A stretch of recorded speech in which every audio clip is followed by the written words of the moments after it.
Some of the greatest seducers were not good looking at all. What are the qualities of a great seducer? I'm revealing stuff I shouldn't be revealing. Robert Greene is one of the best-selling authors in history. An internationally renowned expert on power strategies. Been referenced in songs by Jay-Z, Kanye West, and Drake. Written 6 international bestsellers that have become legendary.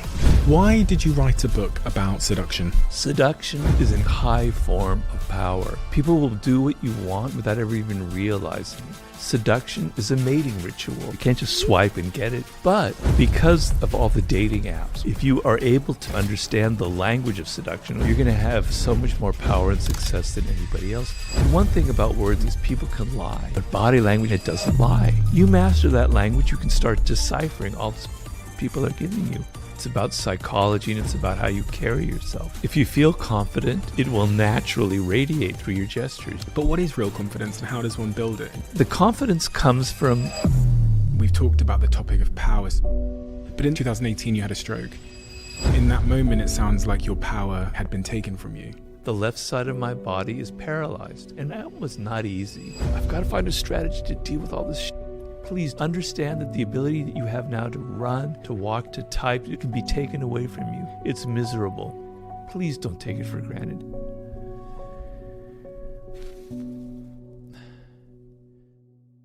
Before we get into this episode, just wanted to say thank you, first and foremost, for being part of this community.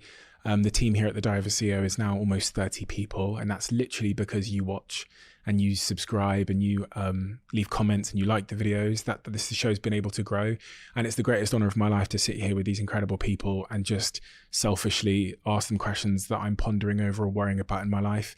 But this is just the beginning for the Diary of a CEO. We've got big plans to scale this show to every corner of the world and to diversify our guest selection. And that's enabled by you, by a simple thing that you guys do, which is to watch. So if there's one thing you could do to help this show and to help us continue to do what we do, it's just to hit the subscribe button. If you like this show, if you like what we do here, if you watch these episodes, please just hit that subscribe button. It means the world.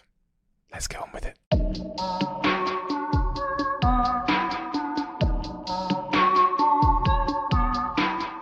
What do I need to know about you and your earliest years to understand the life that you went on, that journey you went on, and the person you came to be? Well, I grew up here in Los Angeles, not far from where we are, in a neighborhood called Baldwin Hills, and then we moved to another neighborhood. I had a very nice childhood, very middle-class family. My father was a salesman his whole life, worked for the same company for 40 years, just sold chemical supplies.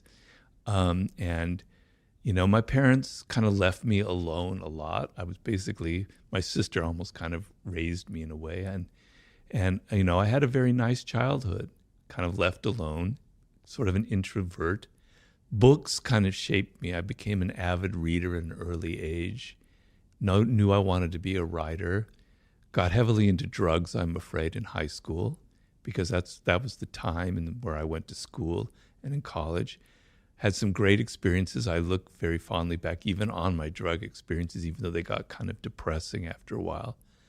But it kind of shaped me in some ways. And, you know, that was me growing up, you know, and I had an attitude or a lens in which I looked at people from a distance. Like I was always sort of obsessed with people wore masks and the way I looked at it, even when I looked at my parents and their friends, and I said, what is really going on behind the masks that they wear and all the social niceties going on? What is behind? What is really the human animal like? And so these are kind of the themes that were a big part of me growing up. From what I read, you had a lot of different jobs in a lot of different industries up until the point when you wrote the first of your many books called The 48 Laws of Power back in 1998. And I was looking at all of these different jobs you'd had, and they all seemed to be completely different from one another. So then trying to understand how you arrived at a moment where you then wrote a book on the topic and subject matter of power, having not been, you know, a psychology graduate or seemingly worked in any industry related to like human psychology, seemed to be really peculiar to me. Yeah, and also I never really had a lot of power up until that point, so it wasn't like I knew everything about being a leader or anything. A lot of things that happen in life are kind of by coincidence or serendipitous. You don't necessarily plan on it, which is sort of, when you look back on it, you can see a kind of an odd plan going on, like a destiny or fate. But in the moment, I didn't feel that. I had all of these different jobs, as you mentioned, some of them completely unrelated. I worked in construction. I had a construction job. I worked in a detective agency. I was a tour guide. I helped write an encyclopedia. I taught English in Spain, on and on and on and on and on. But I was searching. I wanted to be a writer, and a writer needs experiences. I just was hungry for weird experiences. I never really stuck at any one job. And by the time you're 37, 38, my parents are starting to worry about me. I'm starting to worry about me. I'm getting a little bit depressed, even have moments where suicidal thoughts are floating in my brain. Like, I'm very ambitious. I know I could do something well, but it's never come together. And so here's the serendipity part. I'm in Italy for a job, one of my 80 different jobs, and I meet a man who's a book packager there on this particular job we're on. And he's a Dutchman. I'm not going to imitate him, but he asked me if I had any ideas for a book. And suddenly, all of the painful experiences in my life working in Hollywood, all the assholes I've worked for, all these weird politicking, all the manipulative games, all the crap that I had seen, it just came like almost vomiting out of me. And I said, here we are, this was 1990, it was in the 20th century back then. Here we are in the late 20th century, and people don't dress like they did in the days of Machiavelli, right? They don't wear wigs and stuff, but it's the same damn thing. It's the same bloody battles going on, the same manipulations, the same kind of, people don't reveal who they are. And it's a timeless game of power, just the same as Louis XIV or Cesare Borgia, or the people, the CEOs in the late 20th century. It's this timeless thing. And as I'm telling him this, his eyes are lighting. He's, wow, this could really be a book. And, he said, look, Robert, I'll pay you to live while you write half the book, and then we'll sell it. And as I told you before, I was desperate. It was my get rich or die trying moment. I went back to Los Angeles. I borrowed money from my parents because I was that poor.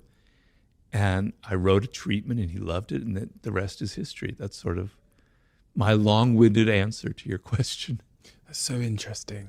It's crazy how in life things can just take such a turn out of nothing, and you never know what that thing is going to be.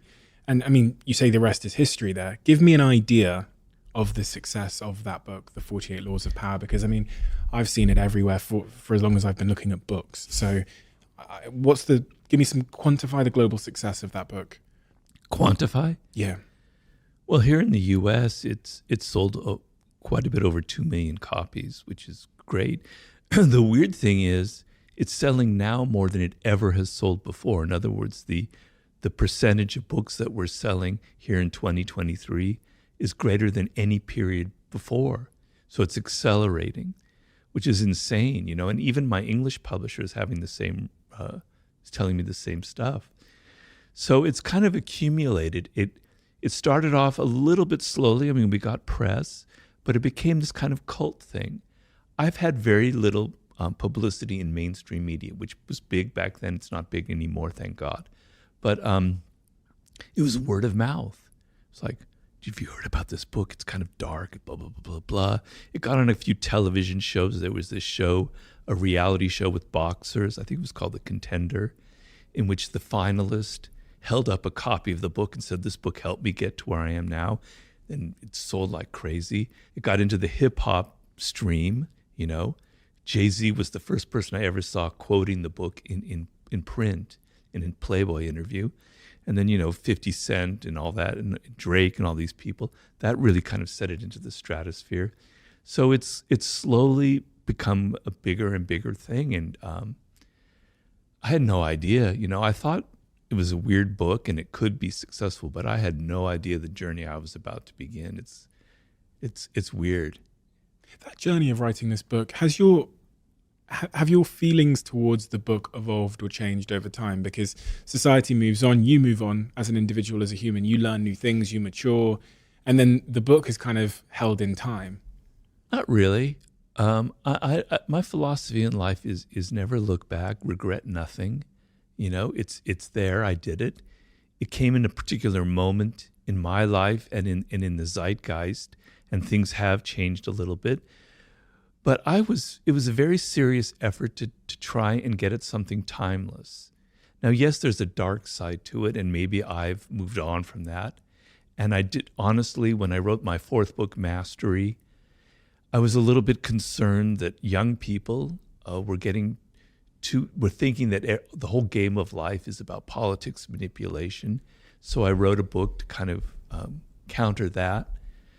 But I think the book is true and it's held up. I think if I look at business, what's going on in the business world, I kind of I think I hit it on the nail about what goes on in the dynamics and the power game. You know, I wrote a book on human nature, and the idea is we were formed hundreds of thousands of years ago in particular circumstances. Our brains are wired a certain way. Yes, we're very sophisticated. Yes, we have the internet. Yes, I'm here being interviewed by you on a podcast. It's pretty insane. But we haven't fundamentally changed. The same raw emotions of envy, of aggression, of worrying about our status, about having to disguise ourselves and appear like we're saintly and loving, that we don't have a shadow, which we all have. None of that has changed. So, yeah, I wouldn't write that book now because I'm at a different place in life, and I understand that. But I'm not ashamed of it in any way. I stand by it, and I think I hit at something real. What is, in your definition, what is power? I was really compelled when you're talking about the evolutionary roots of power, but like at its essence, what is power? It's not what you think it is. It's not, Vladimir Putin or presidents or Biden or all these political figures and these big games. Power is a feeling. It's an essence. It's an emotion. It's a human need and desire. And really what power is a sense of understanding yourself and being able to control yourself. So the way I look at it, I like to look at it not through the lens of great power politics, but as an average, everyday human being here in the United States or in England.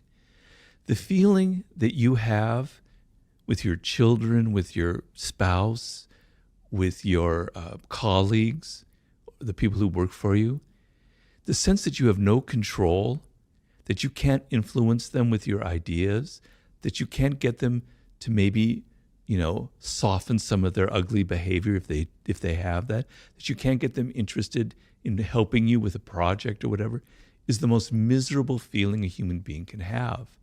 Malcolm X had a quote that I love, which is, absolute power corrupts, but absolute powerless corrupts even more.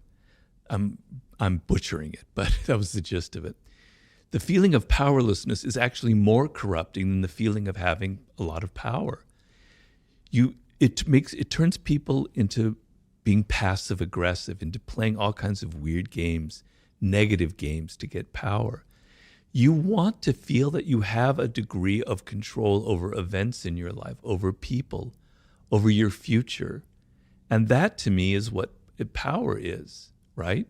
And so some of that involves these games that I mentioned in there, and some of it goes beyond the 48 laws of power, which I've tried to indicate in my other books. But it's the sense that I'm not helpless in this world. I remember when I first entered the work world as a very naive college graduate with all these ideals and things I'd read, because I studied literature and languages, going, man, this is weird. People are playing all these kind of games. I'm in over my head. I made mistakes. I got fired for being, too brash, for outshine the master. It was painful, right? And so learning, you don't have to use the laws of power. I don't advocate crushing your enemy totally. I hope I don't have any enemies ever that I need to crush ever. You just need to know these things so that when you enter the work world, you're not naive, you're not stupid, you don't make the same kind of mistakes that I made. You spare yourself the pain. You understand the most fundamental thing about human nature. People have egos. Even your boss has an ego. You think he or she doesn't because they're powerful? they're even more insecure than other people. You need to be aware of these things so that you don't inadvertently make them feel insecure and suffer the consequences. So that's sort of my idea of power that I was trying to describe there.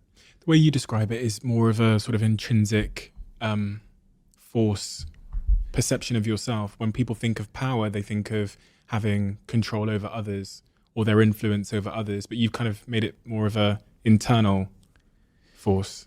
Yeah, well, if you can't control yourself, then you're in a lot of trouble in this world, right? Because when you just naturally are yourself doing things, you're going to offend people. You learn early on we're social animals. I have to tailor my behavior, you know? If you go on babbling about how you feel and think, et cetera, and you just say what's the first thing on your mind, you're going to end up having a very short career. You're going to be saying things that are going to offend people. You're going to be making a fool of yourself. You're going to be saying things that you end up regretting, right? So you have no self-control. And if you see somebody who has no self-control, it makes you look like you're not powerful. If you can't control yourself, how can you control anything in your environment? How can you be a leader, right?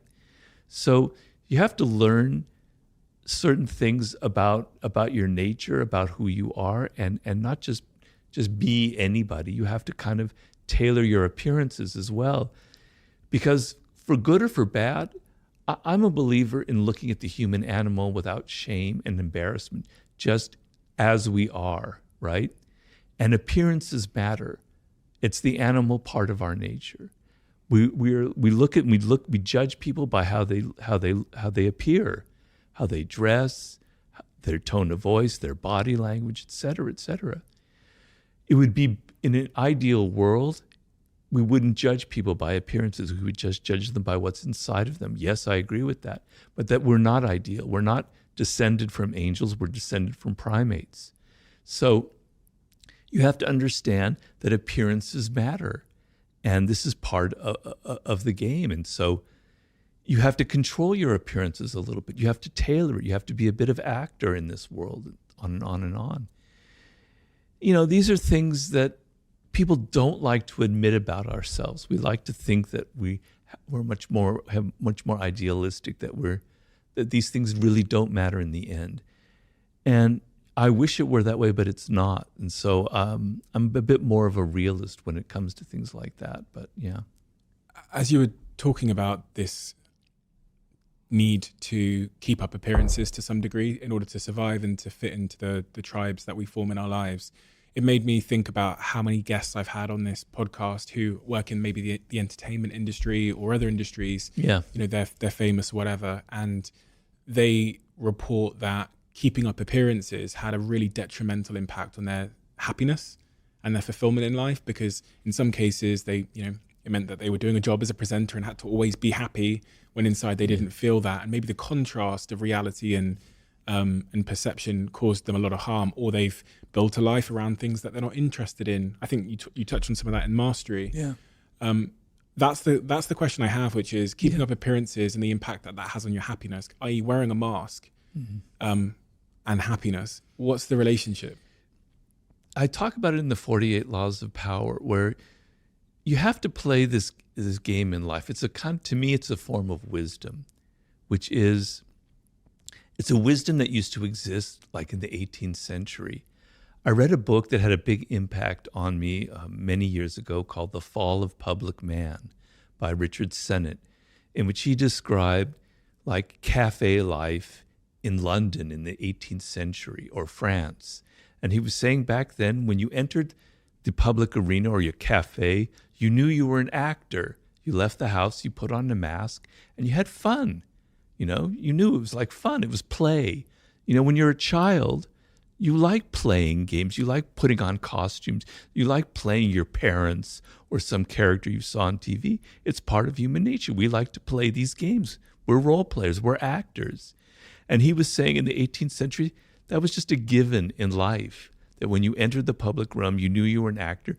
And then when you went home to your wife, your family, or your husband or wherever, you dropped the mask, you breathe a deep sigh of relief, go, now I can be who I am, right? And it wasn't a problem. It didn't create neuroses. It didn't create this like What's wrong with me? I don't know who I am anymore. So people now, the problem now is we don't have distance from that social realm. And so we think that if we're acting, that's who we are. But it's not. It's just that's part of being a social animal, is playing a role. You know, I did a book with 50 Cent, and he kind of exemplifies a lot of that. He plays a role in life. You know, when I met him, I thought, I was kind of intimidated. I was a little bit afraid. You know, the thug. This is a guy, when I met him, he was, you know, just a few years away from being shot and all this stuff. And I met him, and he was the nicest person in the world. He was almost kind of sweet. You'd hate it if I said that word, but he was sweet, right? He was very down to earth. He was very calm, etc.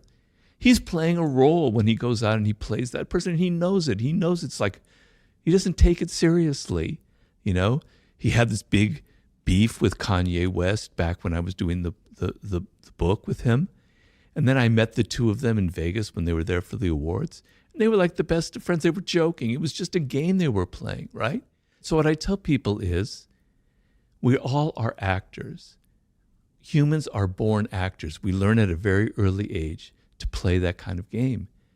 It's kind of fun sometimes to do that, you know? Enjoy that part of life, but don't get it confused with who you are in your essence. That's sort of the dance you're playing between those two things. I understand what you're saying, and a lot of it has to do, as you said, related to mastery, where people end up in a career that doesn't suit them. And I think I understand what you're getting at. When I look at like presenters or people in the news, and they have to smile and be so cheerful, like, man, what a drag. I'd hate to be like that, you know? That is so false. Don't you want to take a shower after you being so cheerful and chatty and all that shit? You know, yeah, I understand that. But if that's the profession you chose and you love it, then maybe you don't feel that way. I couldn't do it personally. But, you know, I think it's okay to think of yourself as an actor. I don't think there's anything wrong about that. The second very curious law in your book that I uncovered was law number 2. I'm talking about the 48 laws of power here, where it says, never trust friends too much. Learn how to use enemies. Yeah. Do you trust your friends? Okay, well, everything in the book is context. So when you take things out of context, it's a little harder to understand. And what I'm trying to say in that, I'm talking about in the work world, when you're out in the social realm. And one of the worst things that people do is you have a job, and I've been guilty of it myself even after I wrote the damn book. You're out in the work world and you need to hire somebody. You need to find a colleague. You need to find a partner or an employee. Your mind naturally gravitates towards a friend, right? Because they know you, you trust them, you have a relationship, you know, and you feel comfortable with them. And it's a terrible mistake. So many of the worst things that have happened in history are because of that very problem. Because friends, there's all these emotions involved between people, right? And those emotions confuse the issue. So what I'm talking about in that law is when you need to get results, you need to think, when you have a job or something, you have to think in practical terms, not in terms of emotions, not in terms of friendship, et cetera, et cetera. So you want to keep your work world separate. It's not everything about life is having to be friends and having nice things and everybody like you. Sometimes what matters is getting results done. And sometimes the best person to work with isn't your friend because they don't have all this other stuff that we're talking about. In fact, a very powerful move is if there's an enemy out there, somebody who you never got along with, if you approach them and say, let's bury the hatchet, you know, I have a job and I'd really like you to work with me. I know you're really smart. The turnaround of emotions is a very powerful thing where they're going, wow, yeah, sure, that's great. I never expected that. And they're highly motivated to now prove that they're worthy of your change of mind. So it's not about not trusting your friends in the realm of friendship in personal relationships. It's about being aware that the work world is different from the realm of personal relationships. The other point I found really curious was point 3 about concealing your intentions. And Yeah. I find this curious because I've never really known where to land on this when people ask me for advice on the subject matter about how much of your hand should you show, whether it's in business or life or whatever. There's a group of people that think you should always just keep everything you're doing and your intentions totally secret, because then people might copy you or they'll attack you or whatever. And then there's another school of thought that says when you're building something, when you're doing something, when you have a mission, you need to share it with as many people as possible, because that will galvanize people to come along with the journey with you, and they'll want to support you and help you. So when I read point number 3 about concealing your intentions, I wanted to ask you about what you think about that. Which side do you land on? Well, everything depends on circumstances. So the laws are never meant to apply to every situation, right? So when it's with your own team and you're trying to inspire them and you're trying to give them a vision, you try to get them on your side, yeah, you share your vision with them. You share, this is where the group is going. This is where I want things to be in 3 years. Let's all get together. We're trying to do something very positive for the world. Okay, here's my plan, right? But then there are circumstances where revealing everything about what you're planning to do is actually very counterproductive, right? So the business world in the 21st century is extremely competitive. It's getting worse and worse by the day. As more and more people now are entering the power arena, and I think it's a great thing, where it used to be just a realm where only older white men had power, and now the doors have opened to everyone. The level of competition is that much more intense, particularly now even with the internet. You have rivals out there. You have competitors out there. Even as we talk right now, maybe you're not thinking about them, but they are. They're going to steal your ideas. They're looking to take your business away from you, et cetera, et cetera. Just be aware of that phenomenon. And just always saying what you're planning on doing isn't always the wisest thing to do. Sometimes, if you're in a tricky situation, putting people off the scent and giving them a red herring and saying, I'm planning to do this when in fact you're planning to do that, is a very powerful technique. It's deception, but all's fair in love and war and business, I'm afraid.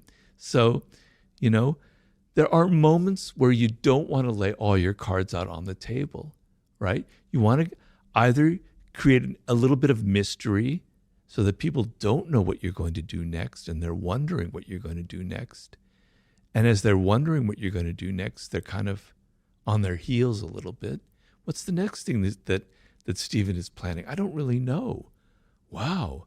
It's a very powerful approach. There are other times and other experiences and moments in life where you do want to reveal what you're planning to do because there's a purpose behind it. I'm just saying, be aware. Don't just act in this world. Be aware. Have a strategic mindset.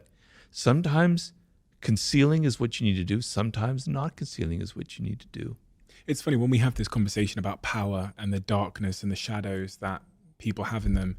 I think a lot of people listening, and probably it seems that way because I'm the one asking the questions, as if I'm questioning society that I'm not part of.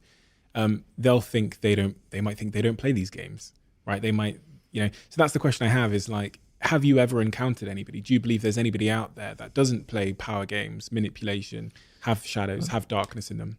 No, I don't. But so in my war book, I read the biography of Mahatma Gandhi, one of the saintliest figures in history, right? And I realized that Mahatma Gandhi was actually a brilliant strategist. Now, I'm not saying his use of nonviolence and civil disobedience didn't come from the heart. He didn't mean it. He didn't actually believe in the peaceful method. He did. It was very sincere. But he was very strategic about it.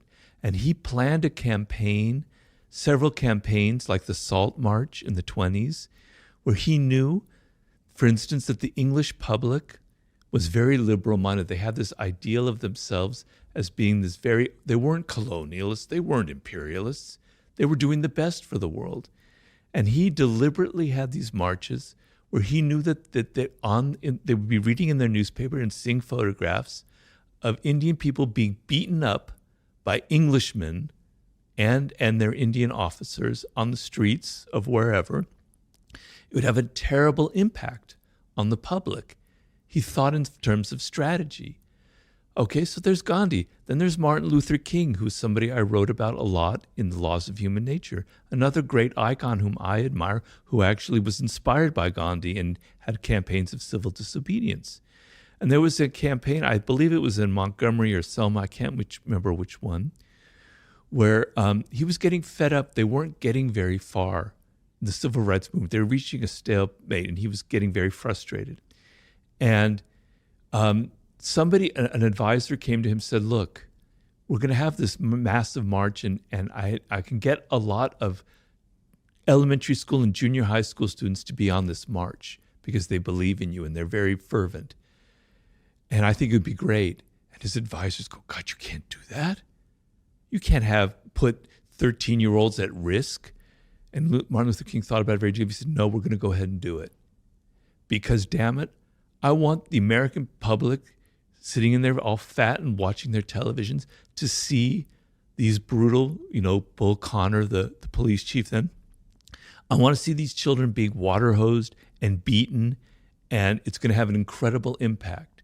He was being strategic, and his advisors were shocked by it, but it ended up proving to be one of the most pivotal, important moments in the civil rights movement. So here you have Gandhi and Martin Luther King. And Martin Luther King was a flawed individual, as we know, right? He had a private life that wasn't exactly in the same as his public life. I don't judge him for that because he was a brilliant man, and I admire him. I love him deeply. Reading his biography made me even admire him even more, seeing that he had a human, flawed side to him. But these are icons that we set up, and they reveal what I'm talking about in human nature. You can't escape it. Yeah, maybe there was some saint born in some century that I've never heard of that maybe got pretty far away from everything I've talked about. But, we all have this idea, like in The Laws of Human Nature, I write about irrationality, envy, aggression, or narcissism. Narcissism is a good one. Oh, they're a narcissist. I'm not a narcissist. I'm not self-absorbed, but they are. Yeah. I don't have any of those traits. Well, damn it. Every single human being has self-absorption traits. We can't help it. We naturally think of ourselves first. Yes, there are people who are much deeper narcissists in life, no doubt, and there are toxic narcissists, but we all have a touch of it. I want you to be a little more humble in this world and not be so arrogant and not think that you are somehow exempt from having a dark side, that somehow you were born with a halo over your head, that you were born different, you don't have human nature, that you're a saintly person, you're much better. Get rid of your moral superiority, because I find that deeply offensive. We are all cut from the same cloth. We all have the same flaws. And when you look at yourself, and when I wrote The Laws of Human Nature, I'm going, damn it, Robert, you have a dark side. You're a narcissist. I had to come to terms with my irrationality, my grandiosity, my aggressive instincts. But it's the only way to change yourself is to be aware that you have these issues. I have the narcissistic tendencies. Now I see it. All right. Now when they pop up, I can control it better. I can say, damn, Robert, you're being too self-absorbed to think more about the other person.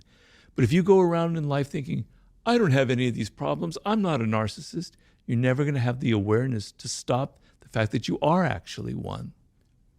Being a narcissist, is that objectively a good or a bad thing? Because when you was obviously, I know people at home go, it's a bad thing. It's a narcissist cause a lot of harm, and that's very true. But in the context of the human animal and why the human animal develops certain attributes and qualities to maybe further its survival or its ability to stay within the social pact, is it just a consequence of being a human to have these like shadow traits and to be coercive and manipulative? Is it good or is it bad? Or is it neither? It's neither. Because it just is, right? So with narcissism, for instance, there's a reason why we're narcissists. So I explain in the book, it's not my own theory, it comes from some great psychologists like Kohut, the origins of narcissism, right? So when your parents have to kind of not abandon you, but have to not give you as much attention as you used to have, and you're 3 years old or 4 years old, you don't remember it, but it was very painful. Like, oh, they don't love me as much. What's wrong with me, right? I have to get that love and attention, not just naturally. I have to do things to earn it, et cetera, et cetera.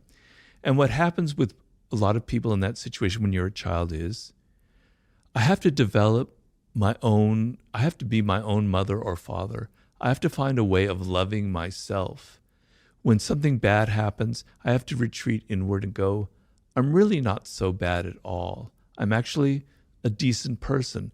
I like my own tastes. I like the clothes that I wear, et cetera, et cetera.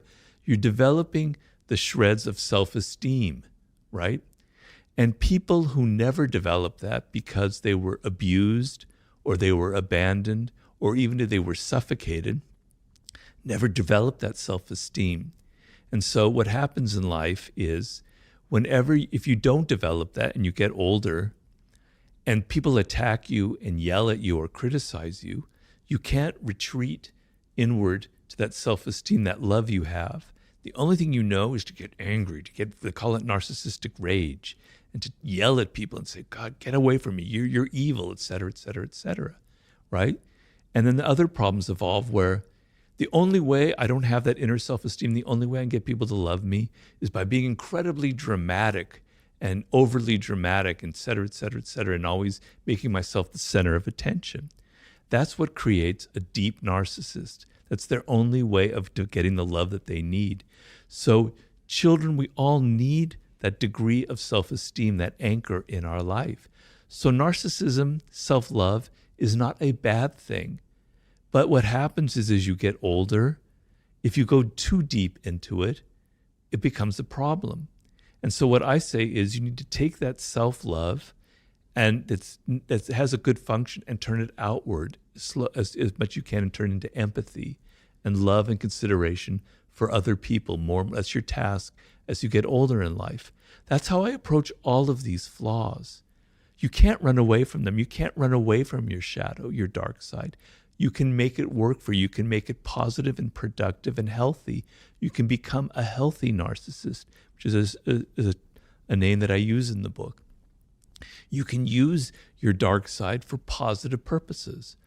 Let's say you have a lot of anger inside, and I had a lot of anger when I was younger. I was a very angry young man, right? Channel that into some kind of cause. I have a lot of causes that I believe in very deeply. And when I was younger, I was like that. Channel that energy into something productive and helpful and put it into something that goes to something that helps society. That's using your dark side for positive purposes. Because the dark side of human nature has a lot of creativity, has a lot of energy. An artist has to have a dark side. You use your dark side because all those dark emotions, all the people that shat on you in your life, they inspire you. They create your best work. Don't run away from your shadow. Don't run away from your narcissism. Use it in a healthy way. And acknowledge it. I think that's the hardest thing for people to do, right? Yeah. So few people, I think, including myself, have really fully understood what their shadow and their dark side is. I mean, doing this podcast has really helped me because I learn things from other people vicariously, and then I reflect on myself, or keeping a diary has helped me to understand that. But that first step in someone having the self-awareness to understand their dark side. I mean, there's even a lot of people who confronting their dark side it feels like it would be so impactful on their self-esteem in a negative sense that they spend their life putting up a wall to never go there. I mean, there's some people who you even mention something to them and they would triggers them. Yeah. We can all think of those people. The really interesting thing there is the role that your early years play on your relationship with power. Because when I think about some of the nicest, I don't know if this is just a general stereotype or a narrow observation I've had, but some of the nicest people I've met in terms of, being the opposite of whatever a toxic narcissist is, seem to have really comfortable, loving, secure, safe, early experiences. And then is that broadly true in your view? It's a generalization, but there is some truth to it. I mean, there's things that are called attachment theories where psychologists have looked at the kind of attachment you had to your parents, and they categorize it in 4 different ways. And there's the ideal, the best one, where you have this incredibly loving mother and father, and they're giving you unconditional love, but they know also how to give you your independence, etc. It's not terribly common. I don't know what the percentage would be. Then there's levels and levels, and then as you get to the 4th level, it's like the abandonment one, or abusive and abandonment, where you basically leave the child alone. You don't give it any attention, any love, and it's very crippling, right? But the thing is, children are much stronger than we think they are. They're very resilient. They're very resourceful. They're going to find their love. They're going to find a way to compensate for it in some way. And what's something very interesting, when I was doing seduction in some of my other books, and I look at people who were like very charismatic, like a Malcolm X, like a Marilyn Monroe, I could go on and on and on. These are people that came from very, very bad families, right? They had no love. Marilyn Monroe was an orphan, essentially, raised in an orphanage, you know? Her whole life was, I got to get people to love me. I need love so desperately. And her way of doing it was to literally make love with the camera. Nobody ever done that before. You could sense that she needed it, and it was so powerful that you sensed it, that she drew it to herself. Great charismatic individuals. John F. Kennedy is someone who had a lot of charisma. He came from a very bad childhood, right? His father was very mean to him, etc. Some children, in the worst circumstances, it ends up bringing the best out of them. They have to find their way in life. And some people who have everything don't go very far because they don't know how to find things for themselves. So life is weird. Some people who have great childhoods do well. Some people who have great childhoods are spoiled and never learn how to get things on their own. And some people have the shittiest childhoods, learn how to be resourceful and get what they need on their own. You mentioned seduction there, the art of seduction. Why did you write a book about the topic of seduction? Seduction is a high form of power because you make people feel pleasure. You make them feel excited or interested in you, and then their resistance to your ideas slowly lowers, and you have the ability to influence them and to move them in the direction that you want. If you yell at them, like how we were talking about your child, and you tell them, do this, do that, they resent it, and for good reason. But if you're subtler, if you're more seductive in your approach, if you're more indirect, people will do what you want or go in your direction without ever even realizing it. So it was a sub-theme in the 48 Laws of Power. And so I was sort of interested in the psychology of that and why some people are good at it and some people are awkward about it.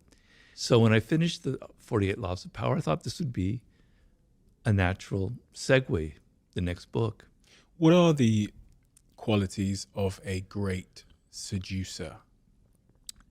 Well, I like to distinguish between cold seducers and warm seducers. A cold seducer is something you don't want to be. That's the typical image that we might have of a male seducer, but even of a female seducer, like the great courtesans, etc., where they're just after money or the men are just after sex. That's not my ideal. My ideal is kind of a back and forth quality where it's not domination. It's sort of like a game that you're playing. It's like a mating game. It's like a courtship ritual where both people are kind of seducing each other. And so what makes for a great seducer is very simple. I can summarize it very simply. You are outer directed. So when you meet somebody for the first time or you're on a date or whatever it is, you're not having that internal monologue going, does she like me or does he like me? Am I dressed well? Am I saying stupid things? What can I do to impress them? No. You turn it off and you're outer directed and you're listening to them and you're entering their spirit and you're hearing them say things that give you idea of what they're missing in life, of what they want, of what their needs are, of what makes them an individual. You're absorbing it, you're entering into their spirit, and then you can reflect it back to them. You can give them gifts. You can take them to places that show that you're attentive to them. Because if you look at how we are in our day-to-day life, normally people never pay us attention. They're always so self-absorbed. They're never thinking about us. The times where you get the sense that people are actually interested in who you are as an individual is pretty rare. If you give that feeling to someone, it's incredibly powerful because we all want to be validated. We all want to be recognized. So the seducer is not someone who's all worried about him or herself and thinking. They're involved in the other person. They're absorbed like a sponge inside their psychology, inside their world. A lot of this is, very applicable to romance and dating, etc., etc. It feels, for whatever reason, not necessarily something I've read much about in your work, but it feels like dating and romance and relationships have become much more complicated in the modern world. That it's become much more difficult to seduce somebody. What are the attributes of someone then that is not good at seducing? Anti-seducer has many qualities. I have a whole chapter on the anti-seducer. I try and define it. There's several of them. I don't have them all memorized, but one quality that's very anti-seductive is preaching and moralizing. Is like telling people, "Oh, that's wrong what you just said," or "Your politics are ugly," or you're not really good at this," or something or other. Having a moral superiority, a sense of sanctimony in a realm which should be about pleasure, where should be that kind of equality, that kind of back and forth dynamic, where you're asserting your moral superiority, is deeply, deeply anti-seductive, the element of preaching to people. Not being generous, and I mean not just with money is important, but not being generous with your spirit, right? You want to be open, you want to give as much as you can to the other person of yourself, of your time, of your money, of your energy, etc. So being all kind of crimped and I don't want to give, I don't want to spend money, I want to take you to the cheap place to eat, I don't want to give you much time, is very, very anti-seductive. When you were talking a second ago about the person who goes on the date and they're thinking about themselves and what they, what their hair looks like or whatever else, that spoke to an insecure person. Is insecurity a seductive quality or is it a anti-seductive quality? It is anti-seductive. Now, there is a part of weakness that is seductive. So I would say vulnerability is seductive, but insecurity is anti-seductive. And there's a big difference. Why does vulnerability draw people to you? Because the sense, so if I can define seduction in simple terms, most of the time we are closed to the influence of other people. Particularly now, we have these walls up because life is harsh. People are coming at us with their advertisements, with their pleas, with their wanting money, with this, that, and the other. And we've all learned to be very defensive, right? And seduction is an openness, is the opposite of that. And you felt it when you were a child towards your parents. You felt very vulnerable and open. And there was an element of your parents and how they treated you that was very much like a seduction, right? So seduction is about being open to the other person to the extent where you can even fall in love. You can fall under their spell. And the sense of letting go of your ego, letting go of your defensiveness, and letting another person enter your world is being seduced. It requires vulnerability. If you meet, the typical scenario is of a man who's not vulnerable at all. He's so powerful and in control and everything, has no vulnerabilities. It's frightening. For a woman, it could be very frightening. Like this, he's so strong, he's so invulnerable that there's something wrong about it. Maybe he's a serial killer. Maybe he's got skeletons in his closet. Something isn't right about that.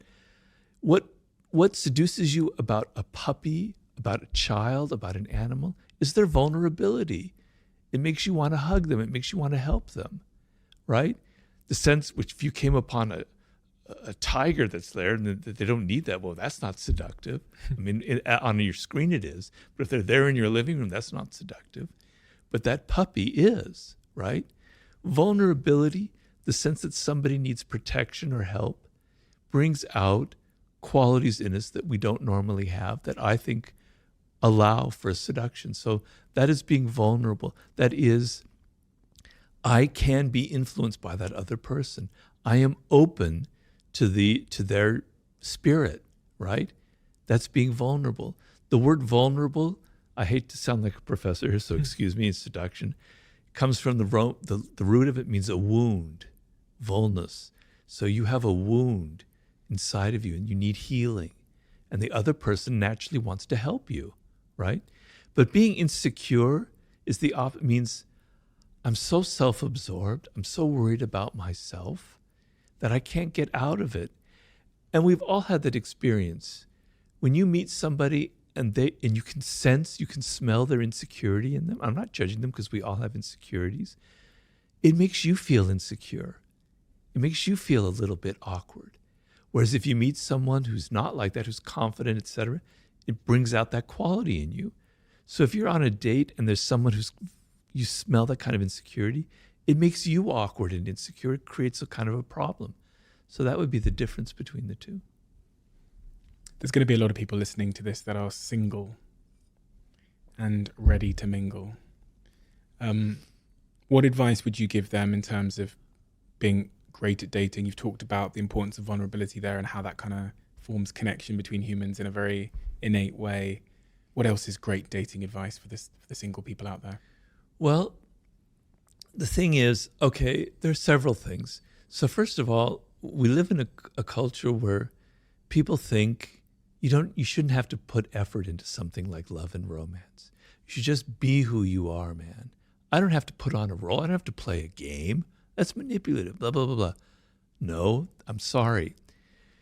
Love and romance is something that is almost biological. If you look at animals and mating rituals, they're incredibly elaborate.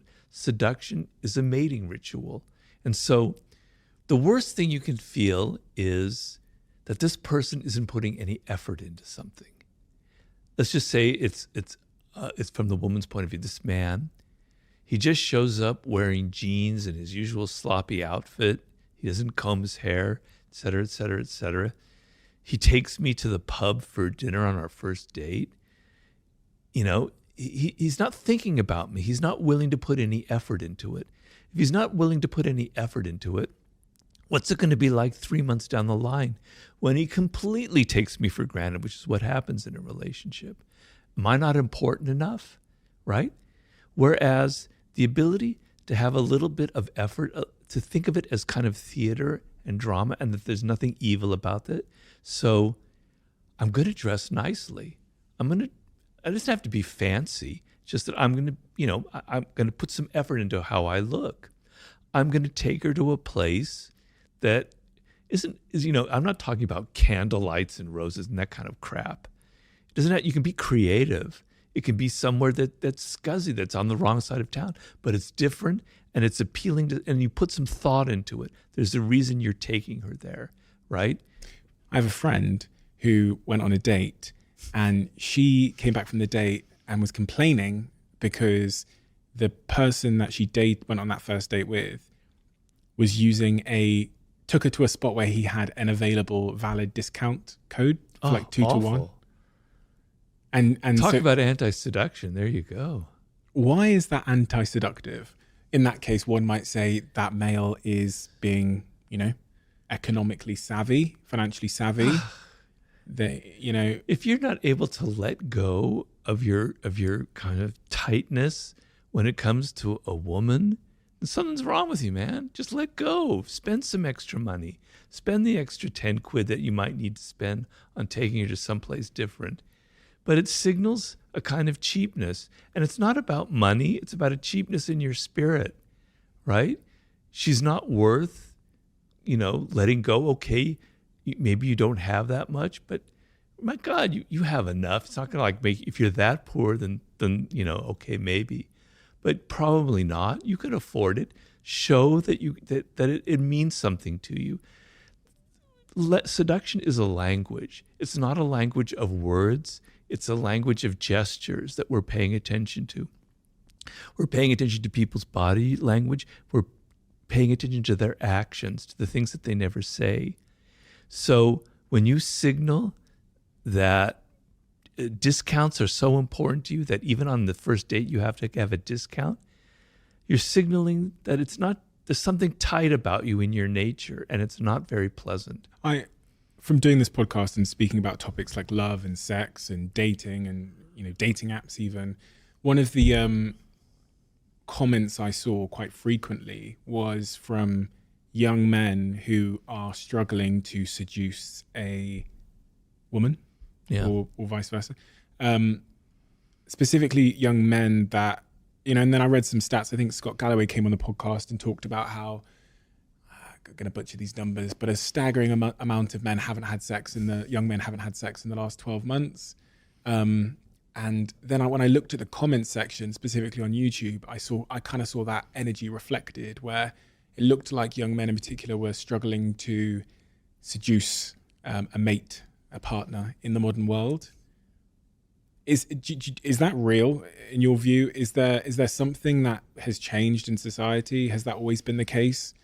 Is there anything we can do if we're a young man that's struggling in the modern world because of the internet and computers and this and dating apps? And well, a lot of it is, I'm afraid to say, is internet porn, where you get the idea that sex is something that should be very easy and quick, and that women should have that kind of body and physique, et cetera, and that becomes your norm, et cetera. That can be very damaging. But the idea that things must come easy and quick is very prevalent. And to win over someone like, let's say you're a man and it's a woman who might be reluctant to have sex for good reason or reluctant to have a relationship, requires some effort. It requires some thinking. You can't just hack your way. You can't just swipe and get it. You can have your internet sex, but you're not going to get that in real life. It doesn't work that way. It takes time. It takes patience, and you're going to have to work, and you're going to be rejected. Being with people is a skill. Being a social animal, although there's a part that comes naturally, if you spend all of your time here, you're losing that skill of how to respond to people's body language.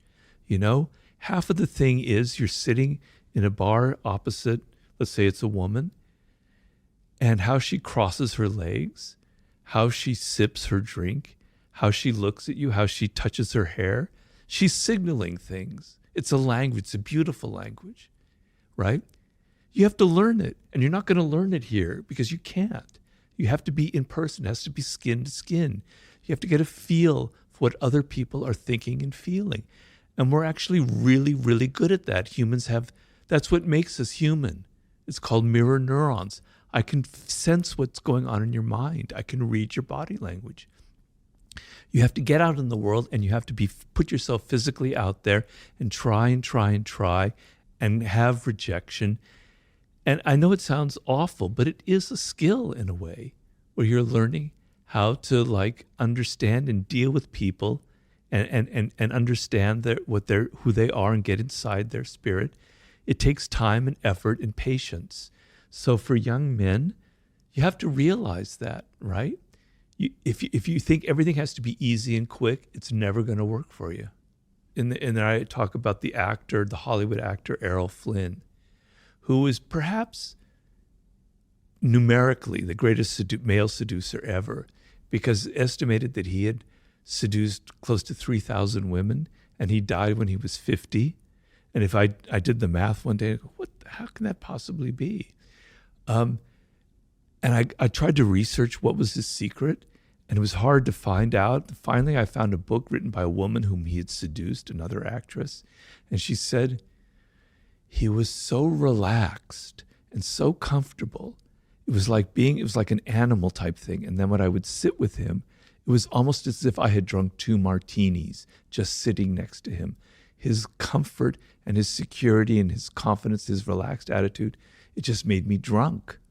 So feeling relaxed, feeling confident and not defensive and comfortable with yourself is a very powerful, seductive quality. I mean, there are many of them, but that's one that I would point out.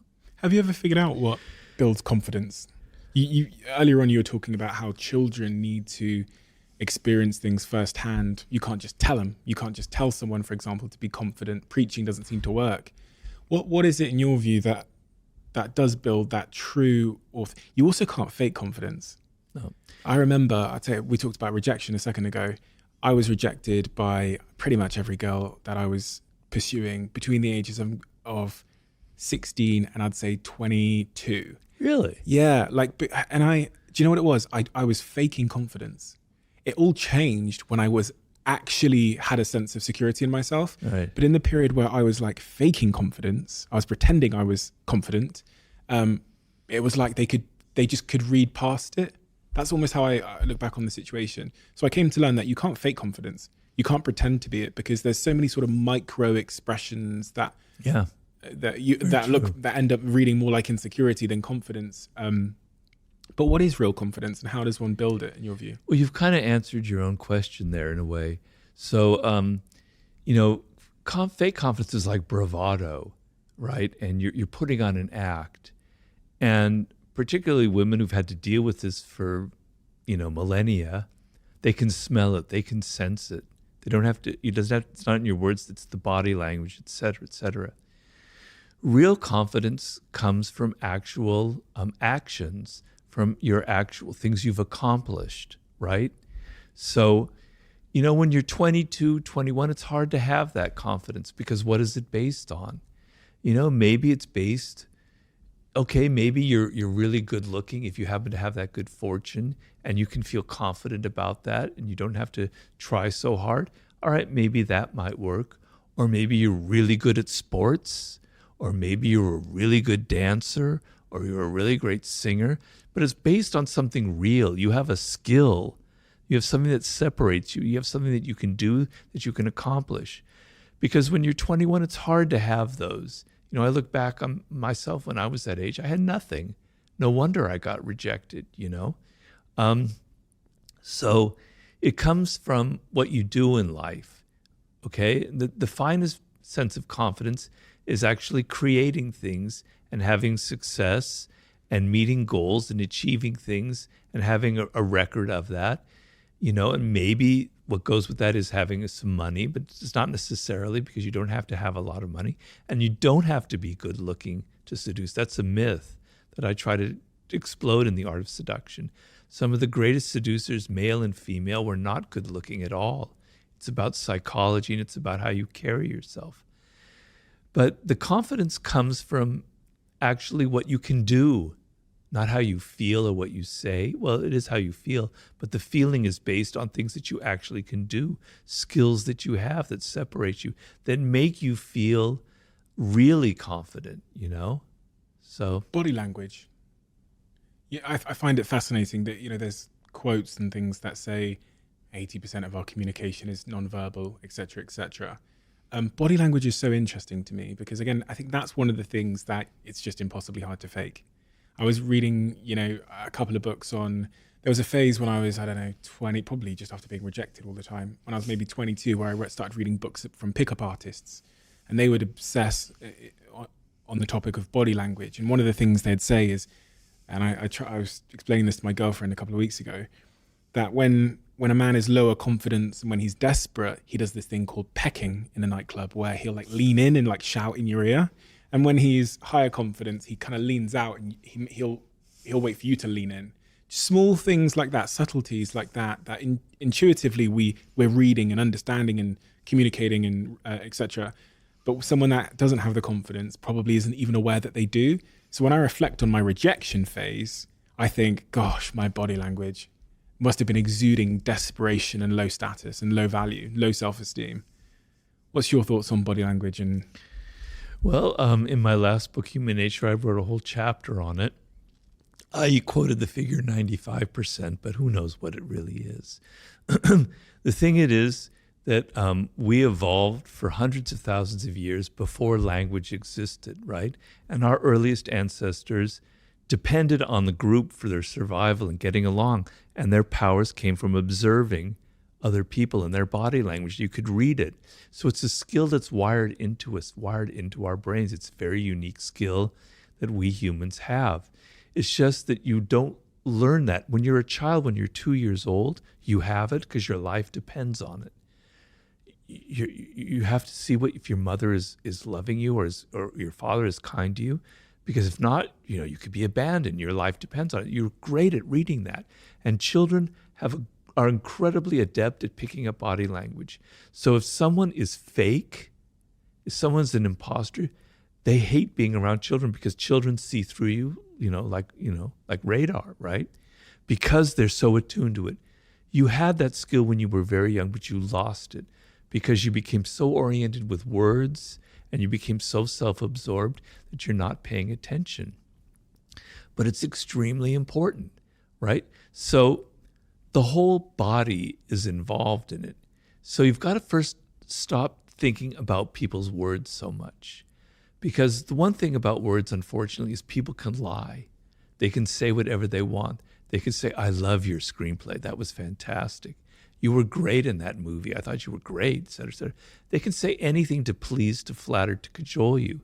But body language, man, it doesn't lie, right? So I talk in that book about the eyes and the fake smile. The fake smile is something you see every single day, but you're not paying attention. It's like, it's kind of tight, right? It's like, yeah, right? But a real smile, the whole face gets animated, and there's a little crinkly thing here as your face, as it lights up, and your eyes light up. It's hard to even put into words, but it's there. You can see it. It's real. It's not faked. Knowing the difference between a fake and a real smile is really important in seduction, in business, or whatever. To know if someone is like, yeah, I like that idea. No, they don't really. They're saying that to please you. They actually hate your idea. You master that language, you can start deciphering all this bullshit people are giving you. The face, you can disguise it a little bit. Actors know that. But you know what you can't fake? It's your voice. If you're nervous, not even the finest actors in the world can fake that. Your voice betrays so many things about you. It betrays your weakness. It betrays your lack of confidence, or it betrays the other quality, etc. Right? So pay really attention to the tone of people's voices, to how fast they talk. People who talk fast are very nervous. Someone who's talks, I know I'm probably talking a little too fast here, sorry. My mind races, so I do that. Normally I don't talk so fast. But, you talk slowly, you have a certain tone, you have a certain intonation that kind of reveals confidence, okay? Body language, posture. You were talking about pecking, right? When you go and look at a meeting of people in a business meeting, you'll see all the employees kind of leaning forward, nervous, and you'll see the boss kind of leaning back, arms crossed like this, I'm the powerful one. You come to me. I'm the leader. I'm the top dog, or she. It's a woman. I don't need to be like this. I'm like this. Body language reveals a lot about leadership qualities, et cetera, et cetera, et cetera. If you're at a party and you come up to someone that you're meeting for the first time and they're talking to you and you notice that their feet are angling away from you, that means that they're not really interested. They're looking for any moment to try and walk away and escape. They're not really into you. Whereas their feet are facing you, they're engaged, they want to talk to you, right? This is a whole art you can learn. You can sit there and you can read it. And I give the story in Laws of Human Nature of a man named Milton Erickson, the founder of NLP and hypnotherapy, probably one of the most brilliant psychologists who ever lived. When Milton Erickson was 19 years old or so, he had polio. He nearly died. His entire body was paralyzed. The only thing he could move, the only muscle he could move were his eyeballs. Now imagine that. He was a young man with a very active mind. He can't talk, he can't do anything. All he can do is move his eyeballs a little bit. He was so bored. Can you imagine how bored you'd be like that? You can't read, you can't do anything. People would come in to visit him. All he could do was look at them and study them. He became the greatest reader of body language ever in the history of mankind. People said he was almost had ESP. He could read everything about who they were just by looking, because he ended up recovering. He became a psychologist. Because his life depended on developing this skill, He was going to just die from sheer boredom if he didn't learn how to read body language. He mastered that language much like somebody could master French. And it's an incredibly powerful language that I can't emphasize enough.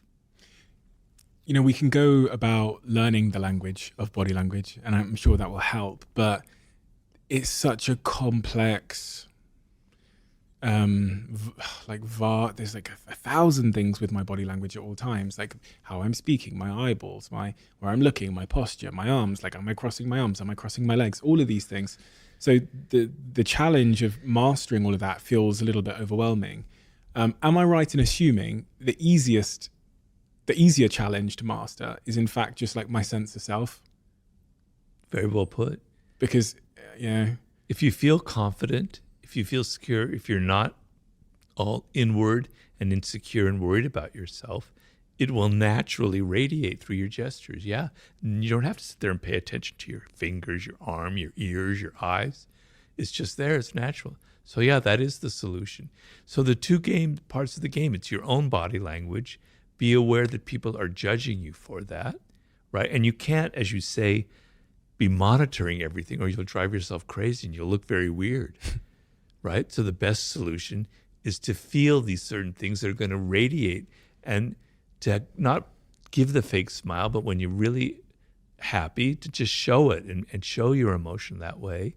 And the other side, which is I think really important, is learning other people's body language. And that can come from study and is much more a logical thing than constantly thinking about everything that you do.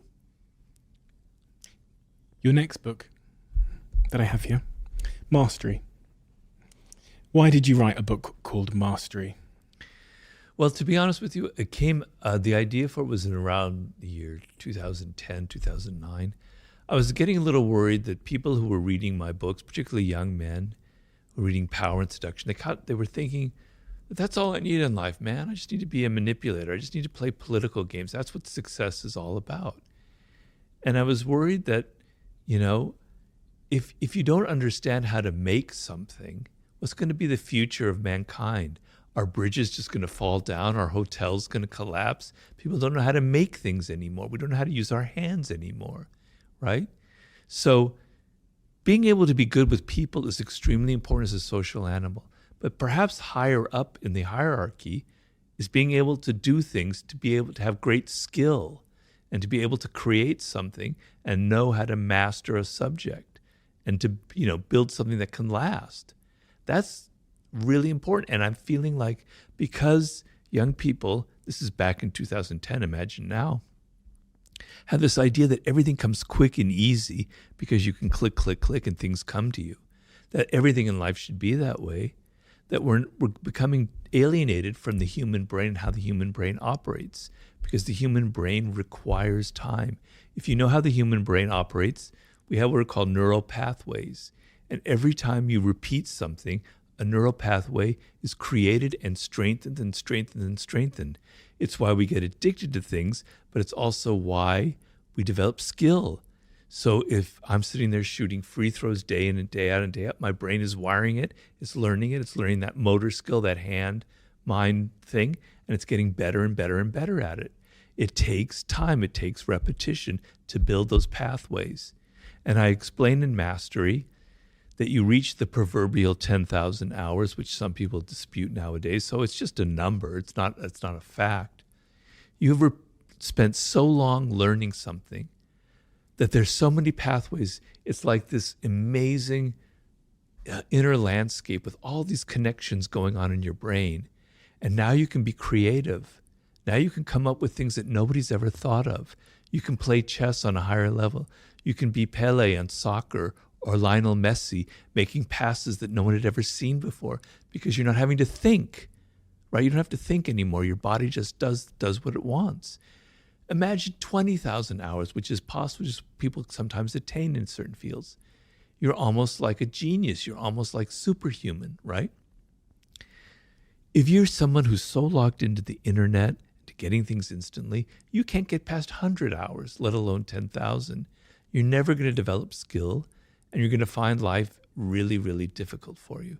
So I wrote the book because I was actually deeply worried that we were losing a part of how the human brain operates, something elemental part of our wisdom. The interesting through line between that and the subject matter we've discussed in Power and Seduction is that by learning to master something, you build that sense of self-esteem and confidence that we're looking for to be good at the former topics mentioned. But on the topic of mastery, the first chapter in this book, and really the first question a lot of people ask, is this question about finding your passion. And I've always had a difficult relationship with this question because it sometimes assumes that there's one of them and that you have to go in search of it somewhere. In the first chapter of your book, you talk about discovering your life task. Why is it important? Is it the same thing? Is finding your passion and finding your life task the same thing?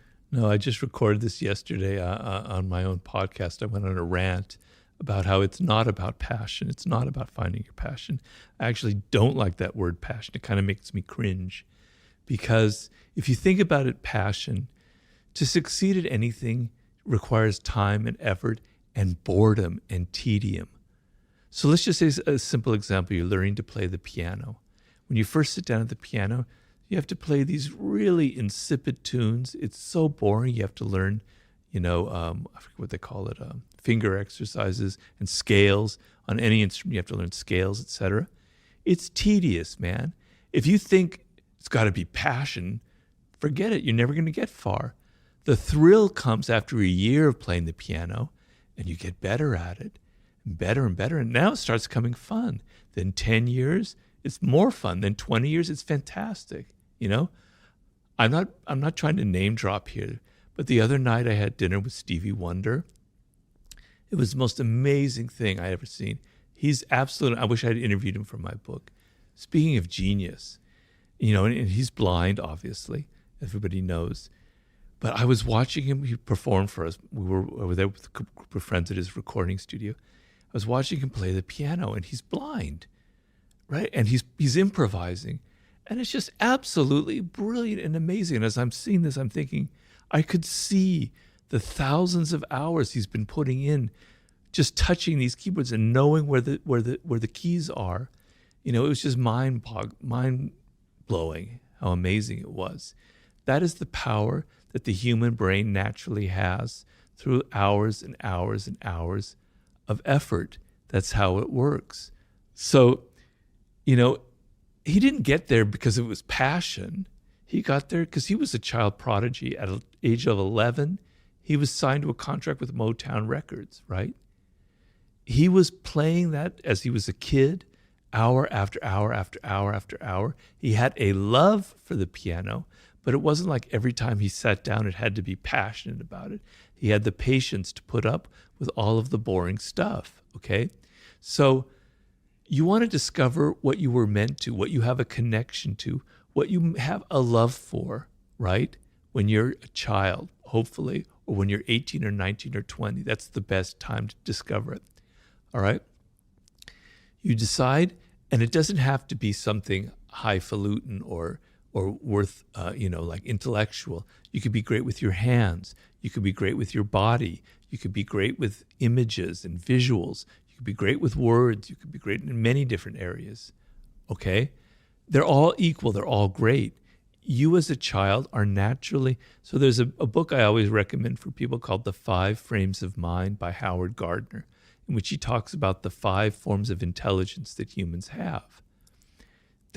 Each brain by genetically is wired in one direction or the other. You want to know that, you want to feel it inside of you. It's like a feeling. It's not an intellectual thing. You feel when you're doing sports that it's good. It's a natural thing. It's what I'm meant for. When you're involved with words like I was when I was 8 years old, it felt right. It felt like a natural fit. I have to follow this path. When you're 3 or 4 years old and it's music like Stevie Wonder and you're hearing this in your head, wow, that's it for me, right? Okay? You feel it. You feel this connection. All right, now you fast forward to when you're 18 or 19 years old and you're having to make a career choice. Okay, so I call that your 20s, the most important phase of your life. That's going to make or break you in some way. If you spend your 20s trying to learn skill in something that it connects to you deeply, right? Then things are going to happen to you by the time you reach 30. You've discovered your life's task. It may not be something so specific. For me, it was writing and words, but I didn't know what to write. I tried novels, I tried journalism, I tried theater, I tried screenwriting. But you know it gives you a direction, and you try and you try and try. And you know that's what you were meant for. That's what you were destined for. You feel connected to it. You feel a love for it. And so when it comes time to do the tedious stuff, you're able to do it because you know in the end it'll pay rewards. You'll get better and better at it. And the connection is so deep that to not do it would be miserable. So you can't think of everything in life having to be pleasurable and having to be passionate. There's going to be boredom. There's going to be tedium. How do I deal with it? You have to feel a greater love than just mere pleasure or passion. It's got to be something so deep within you that to not do it will make you deeply unhappy. For me, not to write or be a writer, I don't think I'd be alive right now. I would have been so miserable. I would have been so alienated from who I am. So that's what will get you through. That's what a life's task is. When you think about that, in the book you talk about the first phase, which is, your apprenticeship on your journey to mastery. When you're in that apprenticeship phase, when you're maybe early in your career, you're early on your journey to becoming the pianist, the violinist, the podcaster, the entrepreneur, whatever.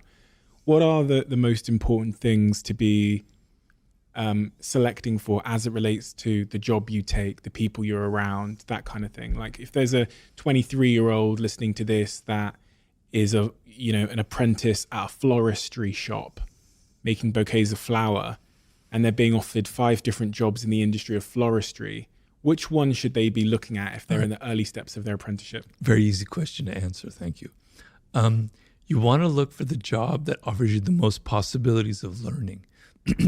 So if you're going to go to a florist shop where there's only one other person there, it's like an entrepreneur who started it, and you're going to be like their right-hand man or woman, and you're going to learn, and the pay is half of what you could get at this very fancy. You could be working at the shop at some department store where they'd pay you triple.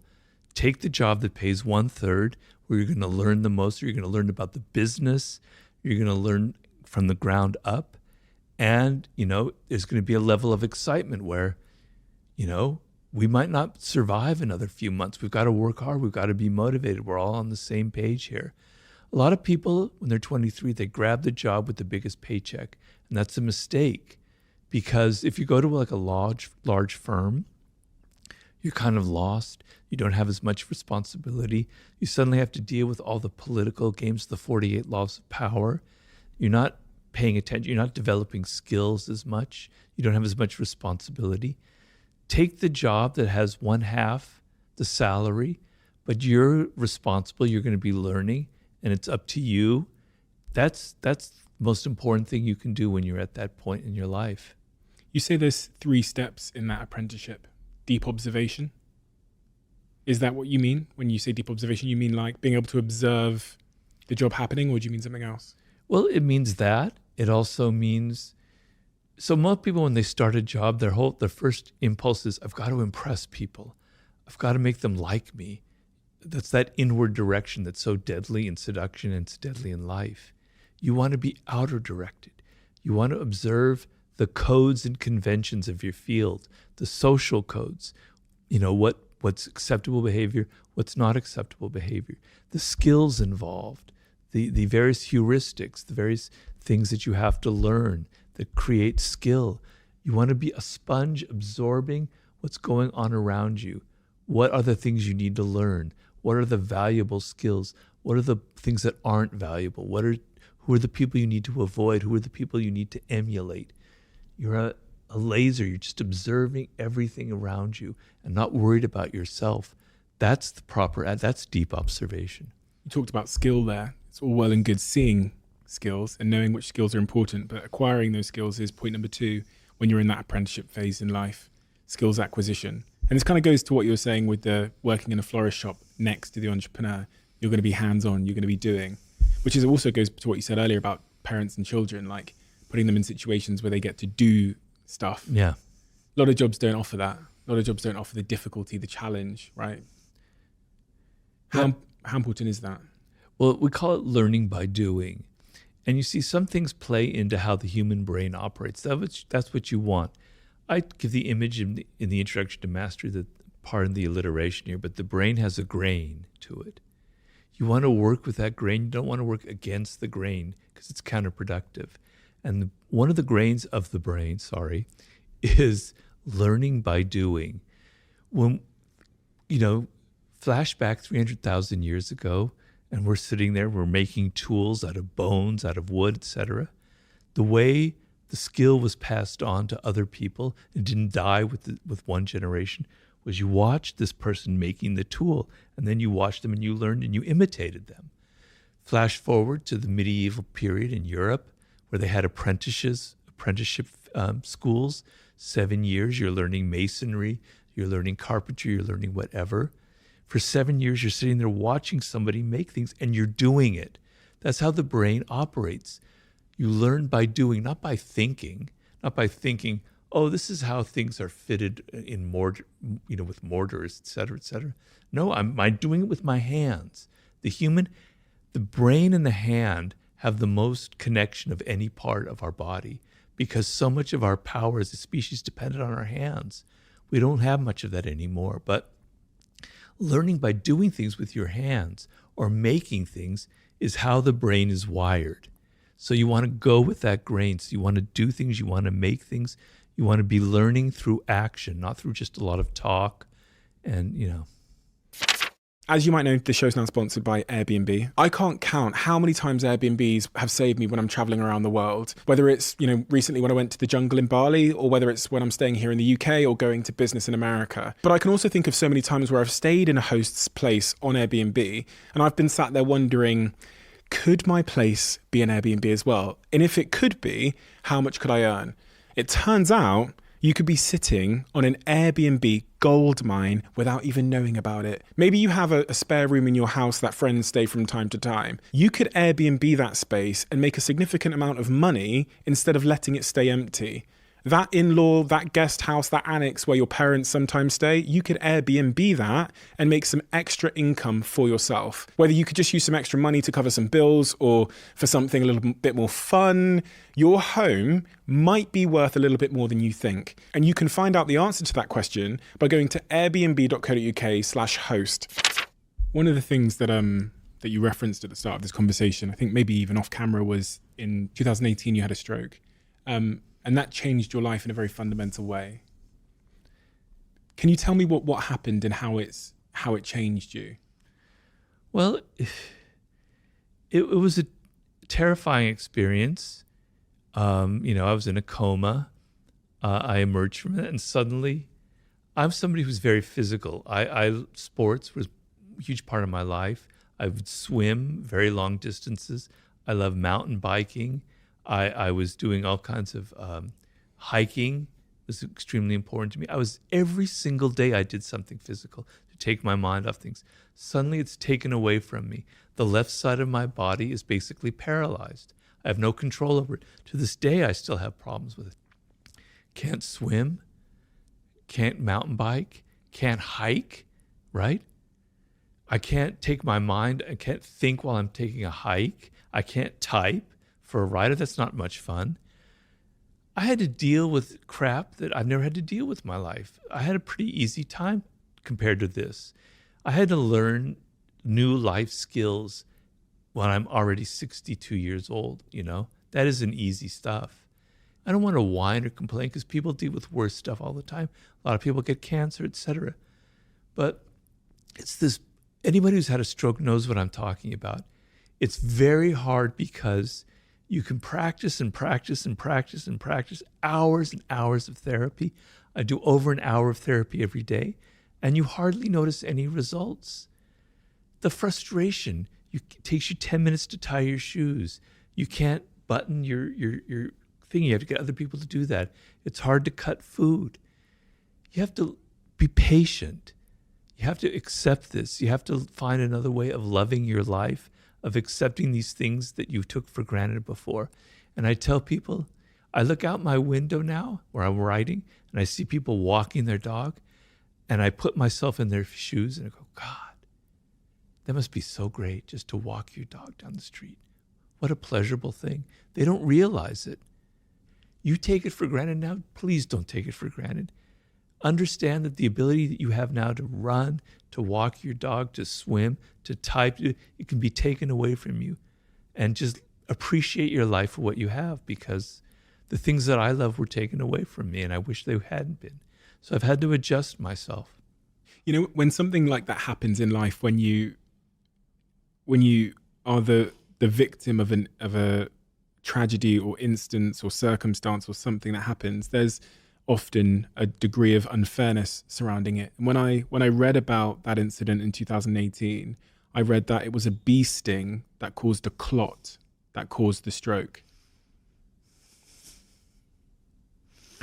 Yeah, I know. It's actually, I think, a wasp. But if that wasp had been like moving, the wind had been a little different and had moved this way instead of this way, I may not have had a stroke. But I can tell you this. So in May of that year, the stroke was in August. In May, I'd finished The Laws of Human Nature, which took me 5 years. And when I finished that book, I felt like I was near death. I was so exhausted. I was so drained. My wife was really worried about me because I just looked really haggard. Slowly, I kind of recovered. But then in July, I went to New York and I forgot my blood pressure medication that I take. So my blood pressure was starting to rise.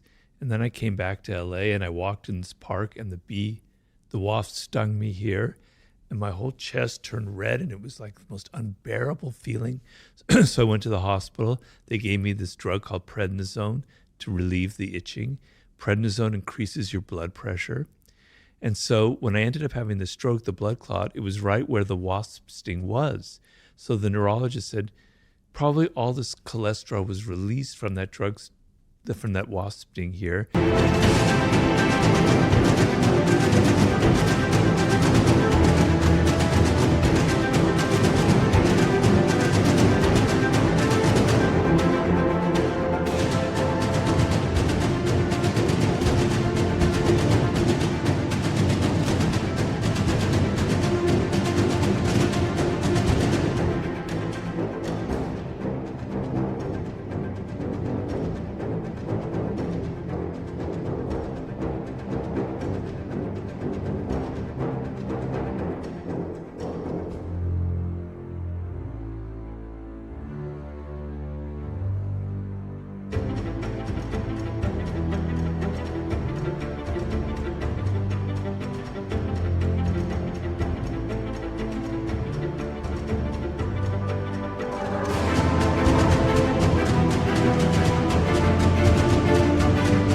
And that's where the blood clot occurred, okay? But there were all these other circumstances that kind of led to it, a kind of a perfect storm. And maybe if I hadn't had that wasp sting, it would have happened 4 months later under different circumstances and I would have died. Because what happened was I was driving my car when I got my stroke. My wife was in the other seat. She saw something really strange going on my face. I didn't notice it. She forced me to pull over the side of the road. 90% of the time I'm alone. I'm swimming, I'm hiking, I'm driving. Could have happened 4 months from then. She wouldn't be there. I'd be dead right now. So I can't really think in terms of, if that wasp had been diverted. It would be a good feeling, but it's too painful for me to imagine. I like to think of, fortunately, someone was there who saved my life, because it could have very well happened 4 months from then, because my body was worn down and something much worse could have happened. That journey you described of having to rebuild and relearn and redesign your life, we've talked about the topic of power so much in this conversation. In that moment, it sounds like your power to some degree had been taken from you.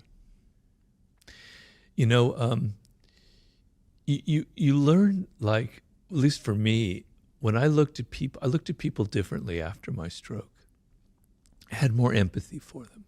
I'm normally an empathetic person, but I was looking at people in the pandemic who got long COVID, who having strokes or were having terrible circumstances, or when I look at people who are disabled, because I'm essentially disabled now, I understand them. And also the other thing is when I look at people who are really poor, who are struggling in life, they feel really dependent and helpless. I felt that physically. I don't feel that materially because I don't have that problem anymore, thank God. But I have more empathy. I understand it, not in an intellectual way, but in a visceral, physical way. That sensation of, I don't know where my food's coming from. I don't know what's going to happen the next day. I'm weak, I'm dependent, I'm helpless. It's miserable.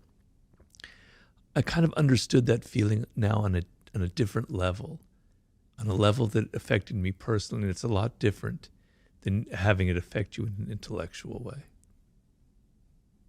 The phases in that journey to where you are today, the first phase after the incident, you wake up, you realize that your life has changed. What's going on in your psychology? What's going on in your mind? You talked about helplessness and depression. Well, to be honest with you, what happened to me was right afterwards, there was a level of delusion in my mind. I kept thinking, well, in 3 months, I'll be back at it. In 6 months, I'll be swimming. In a year, I'll be hiking again. I wasn't aware of how hard the process was. And then 6 months, 8 months, a year down the road, as I realized I was wrong, that's when the depression set in. That's when it really started hitting me. I thought I'd be back. Here I am 4 years on. I thought I'd be back to my life, but I'm not. So that's what was the hardest struggle, was actually a year in there and going, there's a phase where you kind of plateau, where you're not really progressing anymore. That's the worst part of it. I'm progressing now again because I have a great therapist, but I had to deal with really bad depression about a year and a half in, when it started to realize, this is my life, man. I'm going to always have this funny arm that's bowing in. I'm going to be walking like this. I never expected this in my life. So I've had to deal with that, and I've had to kind of find a way to not let it get me down, to find other pleasures and joys in life, etc., which I have. How do you find a way to not let it get you down? I'm thinking now about people that are listening to this that might be struggling with their own subjective struggles in life. They've lost their job. They have a disability, whatever it might be. What are the successful strategies you've deployed to try and keep that peace of mind? Well, I don't know how much of it is applicable, because I'm at a phase of life where I don't have material worries, and I could have had a kind of stroke where my physical element would have been untouched, but my brain would have been damaged, which is another part. That would have been worse, because I wouldn't have been able to write another book. And I have a very active mind. So for me, being able to write another book is my salvation. So when it's 3:00 in the afternoon, when I get down to writing, it's the happiest moment in my life. I feel at peace. I'm back to my work, and I love my work, and I love what I'm writing about. It's saved me a lot. I do meditation. I've been meditating now for about 12 years, I think, more than that. Every morning, it's a ritual. I have to meditate. If I don't, something's wrong. And I've never missed a day, I can honestly say.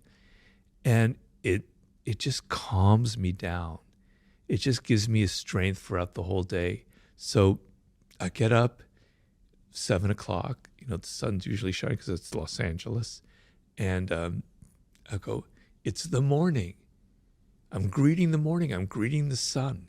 It's like I'm somebody 4,000 years ago in a tribe. There's the sun. It's a miracle that there's even something like that. The birds are chirping. I'm looking at the ivy. The sky is blue. I just calm myself down. Intrusive negative thoughts start popping into my mind. You didn't do this. You have a podcast today at 2:00, Robert. You want to do this, that, and the other. I'd get rid of them. I go, calm down, put that away. Ground yourself in the It's helped immeasurably. The other thing is, always keep in mind that there are people who have it worse than you. So I don't want to feel I don't like the sense of feeling sorry for myself. In fact, sometimes I turn it around and I look at that person walking the dog or jogging and I go, I actually feel sorry for you, because you're not aware of how precarious life is. You're not aware of how this can be taken away from you. You're not aware of how precious it is to just be alive and just to see the sky and the birds. So I feel better than you in a way. I turned it around. I don't want to feel sorry for myself. The things there are people who have it worse. I read in the newspaper all the time, cancer, or you're in Ukraine, or I was dealing a lot with people in Iran right now, what they're dealing with. I don't have to deal with that kind of crap, like being in Iran and dealing with that daily life. How horrifying, These are thoughts that take you out of the moment where you're feeling sorry for yourself and you're kind of grateful for certain things. So those are some of the strategies I've had to kind of create for myself. I find it so I guess powerful to hear those strategies, because we all get caught up in our narrow perspective and our own subjective feelings that we're suffering or that life is against us, and then that kind of torments us in many ways. As you've post-stroke in 2018, is there anything else that you have learned about the nature of happiness from that incident that you might not have known before that incident, that I might not fully understand now? The things I heard you talk about are the importance of a sense of purpose, how perspective and gratitude are central to our feelings of happiness. But is there any other observations you've had? That I'm just saying this from my own selfish perspective because I want to know. Well, first of all, I don't want to give the impression that I've solved everything, because I'm a work in progress. I have moments where I get so frustrated, and it's almost like I have Tourette's syndrome. I'm going around, like I can't, I'm still 4 years in and my arm is still like this and I still can't brush my teeth the way I want. I get very frustrated. So I'm getting better, but it's still a work in progress. So I don't want to give the impression that I've mastered it, because it has mastered me. I have a long way to go, but I'm getting a lot better at it day to day. I don't know. I think I've kind of touched on everything, only in the sense of... What about connection? You talked about your wife. Yes, she's helped me a lot. God bless her soul. She's had to take care of me, And I was somebody who was always prided myself for being independent. That was another thing that was taken away from me. I was traveling around the world, doing book tours, going to book festivals, doing interviews, doing consulting in various different countries. I could still travel, but it requires a lot more. So I lost my independence. I had to have somebody help me with food every single day. I need things being done for me. And I feel terrible that, she's been put in that position. But she's been very gracious about it. And she understands. She has a lot of empathy because she knows what I've lost. So having somebody in your life, if I were alone, I couldn't deal with it, man. I wouldn't have been able to deal with it. It just would have been too much for me. It would have been too depressing. That depression that stalks you after a year would have leveled me. It's just, I couldn't have made it. So that's an incredibly important aspect. And just appreciating the little things in life that I just, it's a cliche, and I hate saying cliches, but, I have that feeling almost every day where I'm looking at somebody going, man, that must be... I'm like riding my bike and I'm seeing somebody just sitting in a park reading a book on a bench, and I'm going, God, that is so much fun just to be able to do that. I can't do that anymore, but I put myself in their body. The little things in life that you take for granted are so filled with so much happiness and joy that you're not thinking about. If that person sitting on a bench reading that book only realized what this person riding by thinks, maybe they wouldn't take it for granted. So many of those little things that you don't think about have incredible importance, at least to me, having lost them. So I don't know if I wish I had something better, but I think that was... I can only come from my own experience. I can't make it up. Well, your books tend to focus on the nature of the human condition, how we are as humans, for better or for worse. And it was interesting because as you were talking over several topics, when you were talking about seduction and the 48 laws of power and mastery, there was a part of me that's, that started to feel a little bit, I don't know, feel the darkness that is innate within humans a bit too much, maybe. That we're a little bit too contrived and manipulative and conniving and whatever else. And I was thinking, do I really like humans? I'm one of them. I'm very conscious of trying to separate myself. I hear people doing interviews when they're talking about society, and I always think, you are society. Right. I am human. I'm all of the things you've described in many, many ways. But has your journey of learning about humans and human nature made you personally more loving towards humans, more optimistic about the human race, or has it made you the opposite? Honestly. Well, it's made me more loving, but it hasn't made me more optimistic. Okay. There's so many things that are seem to be going awry in the world today. Now, I happen to be the form of meditation I do is Zen meditation, and in Zen meditation, there's this idea of what's called the Tathagata, which means it was another name for Buddha, and it means things as they are. And one thing you meditate is the world isn't good or bad or ugly or evil or unjust. It just is. Things just are. This is just the way the world is.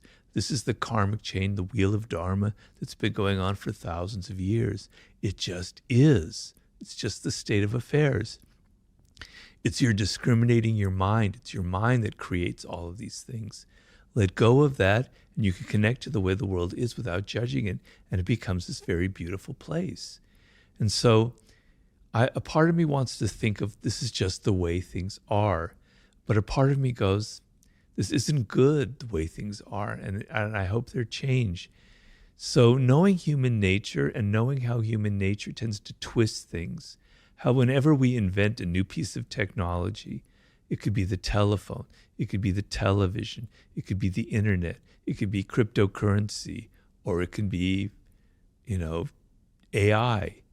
It tends to twist and darken and degrade and pervert anything that was once maybe beautiful or interesting. It makes me worried about the future. So there I turn pessimistic and I'm worried. But then I always think that there's hope with young people. And here I'm spouting another cliche. Damn, I'm going to shoot myself after this interview. But I feel like when I was young, I was angry about things. I didn't like the way the world was. It was Ronald Reagan and Margaret Thatcher and yuppies and ugly, values I didn't have. And I thought there was something wrong in the world. I was angry and I wanted to change it.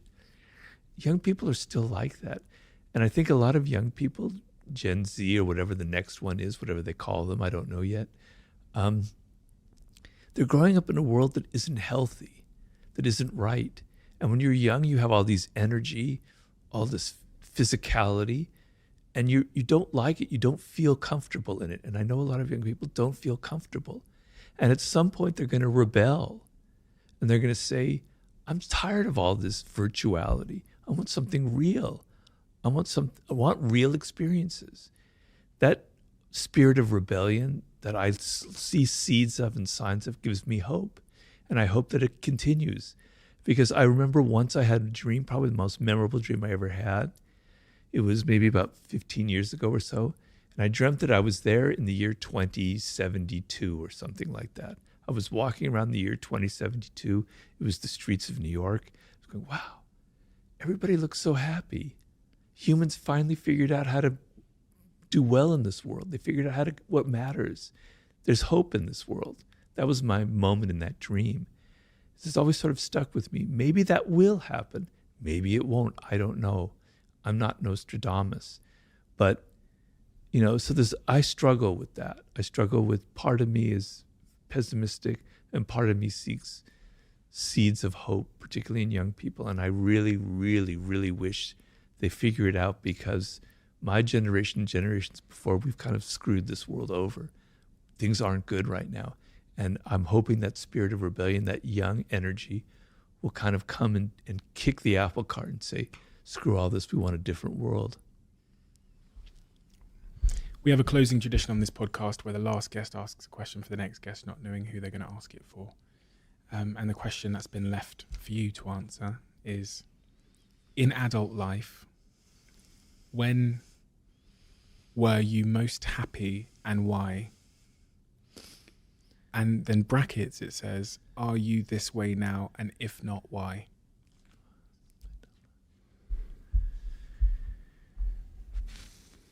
Well, I have to say the happiest moment of my life came at that turning point when I was 38 or so, and I was given the opportunity to write the 48 Laws of Power, and it came out, and my life had changed.